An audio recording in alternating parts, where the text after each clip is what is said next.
नमस्कार बच्चों, आहार और पोषण विज्ञान की ऑनलाइन वीडियो क्लास में मैं डॉक्टर रेनू जौहर आपका स्वागत करती हूँ। आज का वीडियो जो फ्लोरीन का भाग 4 है, मैं फ्लोरीन की अधिकता से होने वाले 2 अन्य रोग यानी अस्थि फ्लोरोसिस या कंकालीय फ्लोरोसिस और अकंकालीय जिसको नॉन स्केलेटल फ्लोरोसिस कहते हैं उसके बारे में बताऊंगी। इसके अतिरिक्त फ्लोरोसिस क्योंकि व्यापक रूप लेने के बाद अपंगता का कारण बनता है, व्यक्ति के मृत्यु का कारण बनता है, उसके जीवन की गुणवत्ता को समाप्त कर देता है, इसलिए उससे बचाव और नियंत्रण के उपायों के बारे में भी इस वीडियो में मैं आपको बताऊंगी। सबसे पहले मैं आपको स्केलेटल फ्लोरोसिस के बारे में बताऊंगी, जिसे अस्थि फ्लोरोसिस भी कहा जाता है। बच्चों, अस्थि फ्लोरोसिस मानव शरीर में मूलभूत अस्थि ढांचा या हड्डियों पर असर करता है। यह युवा तथा प्रौढ़ दोनों को हो सकता है। इसके प्रभाव से शरीर के विभिन्न जोड़ों में दर्द होता है। विभिन्न जोड़ जहाँ इसका प्रभाव होता है वे हैं गर्दन, कूल्हे, बाहें और घुटने, जिसके कारण चलना फिरना दूभर हो जाता है। इन जोड़ों में असहनीय पीड़ा होती है। यदि फ्लोराइड की घुलनशीलता पेयजल में 40 मिलीग्राम प्रति लीटर तक हो जाए तो मनुष्य अस्थि फ्लोरोसिस से ग्रसित हो जाता है। जोड़ों तथा अस्थियों का लचीलापन समाप्त हो जाता है और एक स्थिरता और कठोरता आ जाती है। सबसे हैरानी और चिंता की बात तो यह है कि अस्थि फ्लोरोसिस को शुरुआती दौर में पहचानना मुश्किल होता है और जब यह अपनी चरम सीमा पर पहुंचने वाला होता है तब पहचाना जाता है, परंतु तब तक इसको नियंत्रित करना या इसको क्योर करना बहुत मुश्किल हो जाता है।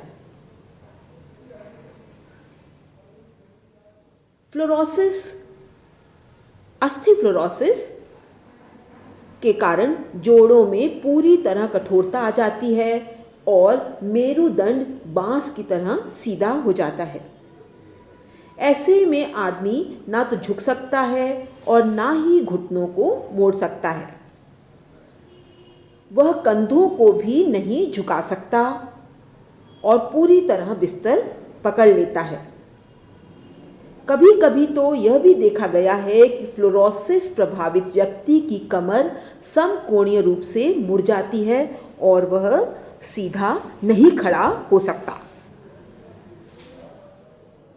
इसलिए अगर अस्थि फ्लोरोसिस, जो कि एक बहुत ही गंभीर स्वास्थ्य समस्या है, उससे बचने के लिए व्यक्ति को उच्च फ्लोराइड युक्त पानी का सेवन नहीं करना चाहिए, क्योंकि अगर वह उच्च फ्लोराइड युक्त पानी का सेवन लगातार जारी रखता है तो सबसे पहले दंत फ्लोरोसिस और उसके बाद अस्थि फ्लोरोसिस के लक्षण दृष्टिगोचर होने लगते हैं।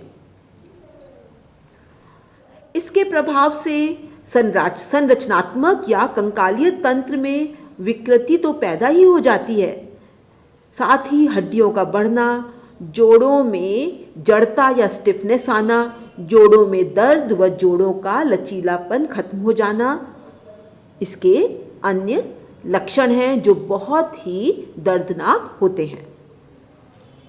फ्लोराइड की विषाक्तता के कारण सर्वाइकल यानी गर्दन और लंबर कटी प्रदेश के मेरुदंड के जोड़, घुटनों के जोड़ व कूल्हे की हड्डी के जोड़ों में तीव्र दर्द, कठोरपन एवं जड़ता या स्टिफनेस आ जाती है।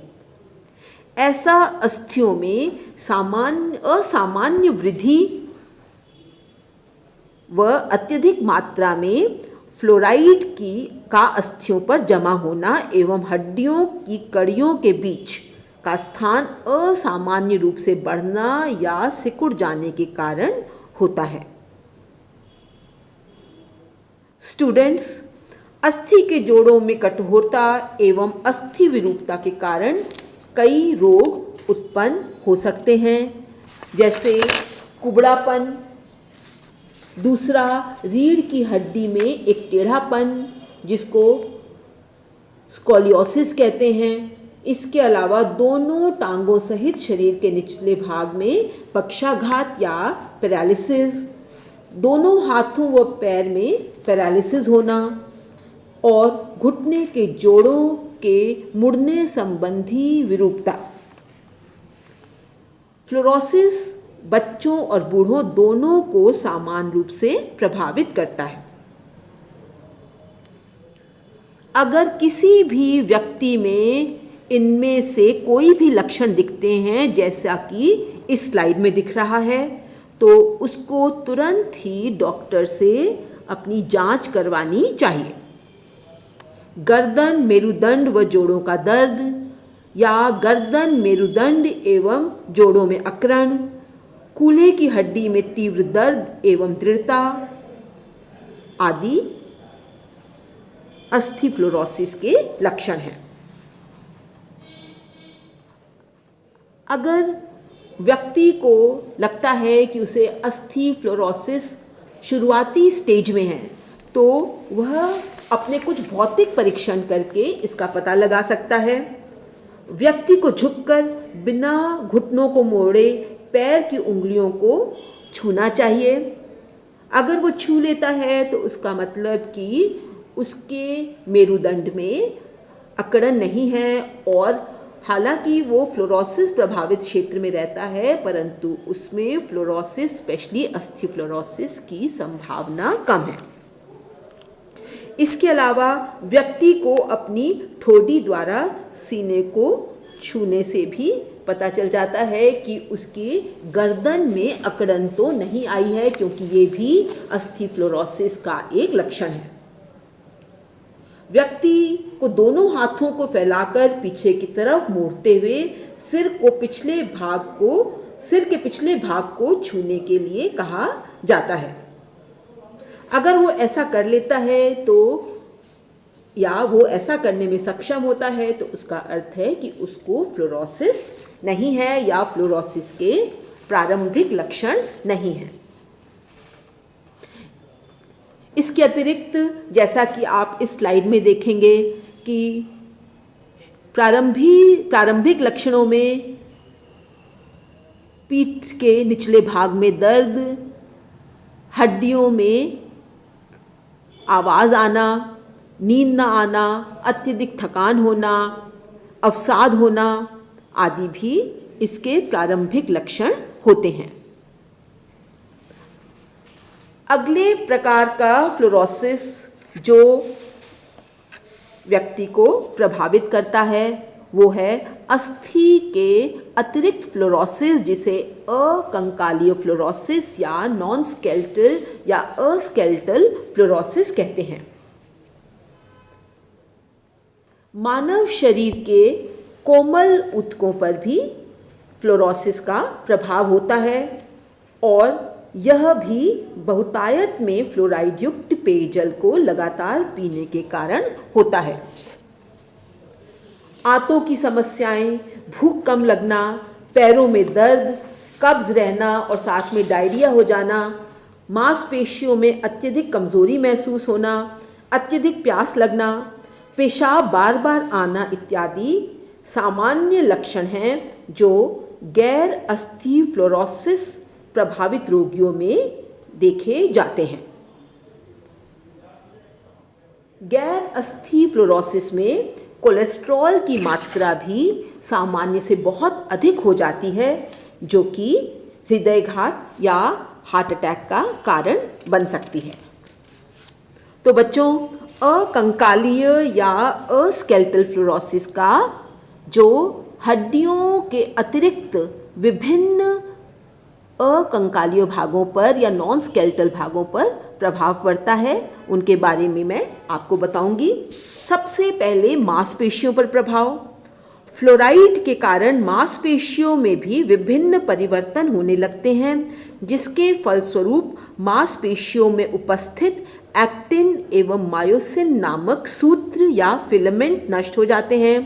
माइटोकॉन्ड्रिया का रचनात्मक जुड़ाव लुप्त होने लगता है, जिससे रोगी की मांसपेशियों में थकान एवं ऊर्जा अनुभव करता है।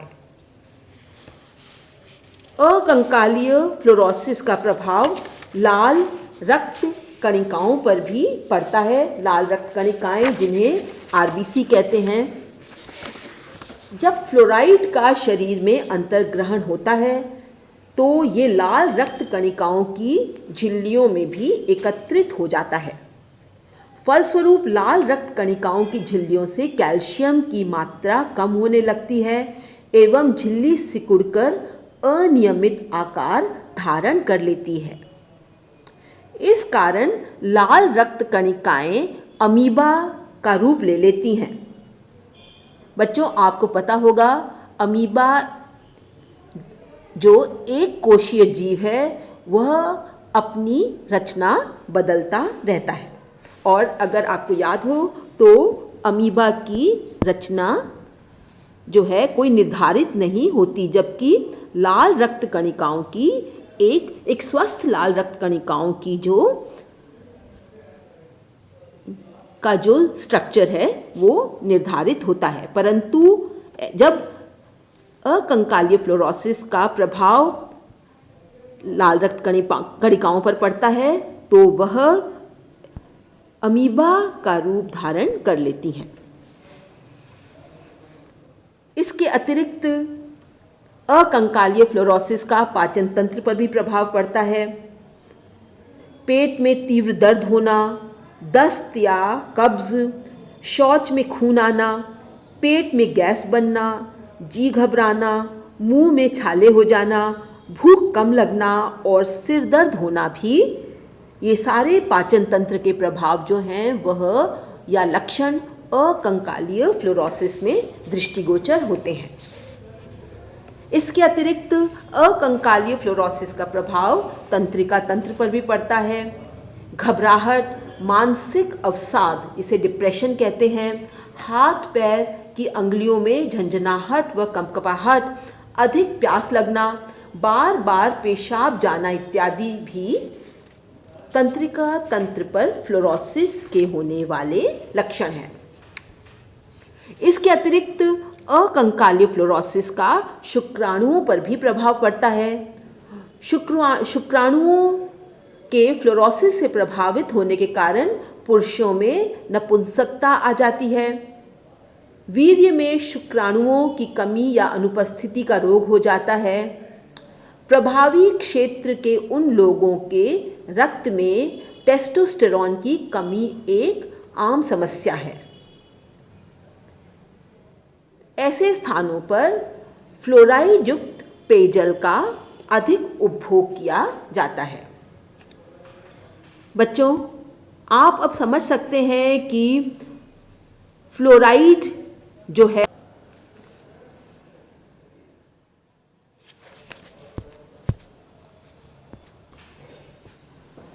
तो बच्चों, फ्लोरोसिस की तीव्रता, गंभीरता, व्यापकता तथा उससे होने वाले दुष्प्रभावों के बारे में मैंने आपको इस वीडियो में बताया। फ्लोराइड जनित गंभीर समस्या, जो कि एक बहुत ही गंभीर स्वास्थ्य समस्या है, उसको होने के बाद जब वो तीव्र रूप धारण कर लेती है तो उसका कोई इलाज और दवाई उपलब्ध नहीं है। सावधानियां बरतना ही इसका एकमात्र उपाय है और जितना जल्दी हो सके उन्हें अपनाना चाहिए। इसके अतिरिक्त वैकल्पिक पेयजल स्रोतों को अपनाना चाहिए, जिसमें वर्षा जल का संरक्षित उपयोग, कम फ्लोराइड या फ्लोराइड फ्री भूजल स्रोत तथा नदी, तालाबों, झीलों इत्यादि के शुद्ध जल को पीने के लिए और भोजन के लिए उपयोग में लाना चाहिए। ऐसे भोजन व्यवस्था अपनानी चाहिए जिसके अवयवों में कैल्शियम की प्रचुर मात्रा हो, क्योंकि यह देखा गया है कि इस तरह के जो कैल्शियम युक्त भोज्य पदार्थ हैं वह दंत फ्लोरोसिस के आक्रमण को कम कर देते हैं। विटामिन सी की मात्रा भी फ्लोरोसिस से लड़ने में सहायक सिद्ध होती है। और आपको पता है विटामिन सी जो है वह खट्टे फलों में पाया जाता है, विशेष रूप से आंवला, अमरूद और नींबू वर्ग की फल और सब्जियां, जिसके अंतर्गत नींबू, संतरा, कीनू, माल्टा, मौसमी आदि आते हैं। इसके अतिरिक्त पेयजल में घुलनशील फ्लोराइड को हटाने के लिए कई तकनीकें अपनाई जाती हैं। इनमें सबसे आसान, प्रभावी और प्रचलित है फिटकरी या ब्लीचिंग पाउडर या चूने का उपयोग। इसके उपयोग से फ्लोराइड को जल से हटाया जा सकता है। फ्लोरोसिस की रोकथाम के लिए ज़रूरी है कि यह रोग विकराल रूप धारण करे, उससे पहले ही इसे नियंत्रित कर लिया जाए। बच्चों, फ्लोराइड या फ्लोरीन श्रृंखला का यह चौथा और अंतिम वीडियो था। फ्लोरीन या फ्लोराइड जो कि एक सूक्ष्म मात्रीय खनिज लवण है, तो भी वह हमारे शरीर में अधिकता होने पर कितना विकराल रूप धारण कर सकता है, यह आपको अब समझ में आ गया होगा। फ्लोरीन की अधिकता हमारी अस्थियों को, हमारे दांतों को और शरीर के सभी टिश्यूज़ पर एक नकारात्मक प्रभाव डाल सकती है, उनको हार्म कर सकती है और जीवन की गुणवत्ता को समाप्त कर सकती है। इसलिए आवश्यक है कि फ्लोरोसिस से बचने के लिए सबसे बड़ा तरीका है कि प्रारंभ में ही जब उसके लक्षण दृष्टिगोचर होते हैं उन्हें नियंत्रित कर लिया जाए, तथा इस वीडियो में मैंने जिन उपायों के बारे में बताया है जिससे इसका बचाव हो सकता है उनका पालन किया जाए। धन्यवाद।